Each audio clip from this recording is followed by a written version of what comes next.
అల్లా అల్హమ్దులిల్లా. ఇక్కడ కువైట్‌లో బాంబులు పేలుతున్నాయి. ఇక్కడ మేమున్న చోటుకి దగ్గరలో బాంబులు పేలుతున్నాయి. చూసారా అక్కడ పొగ చూసారా ఎలా వెళ్తుందో? నల్లగా మీకు కనిపిస్తుందో లేదో కూడా నాకు తెలీదు. ఫుల్ ఎండ ఉంది ఇక్కడ. మా మిద్ది పైన నుంచి వీడియో తీస్తా అన్న.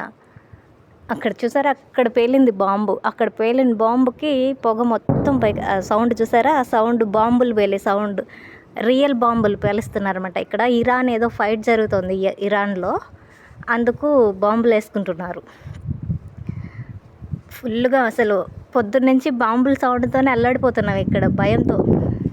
అంత సౌండ్ వస్తుంది చూసారా? ఎంత సౌండ్ వస్తుందో. బాంబులు పైకి ఇలా లేస్తున్నాయి. అక్కడ చూసారా పైన తెల్లగా అవి ఇలా పైకి లేచి బాంబులు పైకి లేచి వచ్చిన ఇవి పవర్ అన్నమాట. అక్కడైతే ఆ పొగ పోనే తగ్గనే లేదు అసలు. ఎంత పొగ ఉందంటే అంత పొగ ఉంది. అక్కడ బాంబు ఏదో పెద్దది బాంబు పేలినట్టుంది. సౌండ్ వస్తూనే ఉన్నాయి బాంబ్ బాంబ్ అని. అది చూసారా ఇప్పుడు కూడా వచ్చింది సౌండ్. బాంబులు వేసుకుంటున్నారు. మా బాబా వాళ్ళందరూ భయపడి ఇంకా ఈ ఏరియాలో ఉండడం సేఫ్ కాదని చెప్పేసి అని వేరే చోటుకు వెళ్దాం అనేసి అని మొత్తం బ్యాగులు సర్దేసుకున్నాం మేము. ఇంకా సేపు ఆగితే వెళ్ళిపోతాం మేము అక్కడికి. అంటే కొంచెం దూరంగా ఈ ఏరియా నుంచి కొంచెం దూరంగా వెళ్తున్నాం. ఈ ఏరియాకి కొంచెం దగ్గరలో వెళ్తున్నాయి బాంబులు. అందువల్ల ఇక్కడి నుంచి కొంచెం దూరంగా వెళ్ళాలి, అక్కడ సేఫ్టీగా ఉండే చోటుకు వెళ్ళాలని చెప్పి బ్యాగులన్నీ సర్దేసుకున్నాం మేము.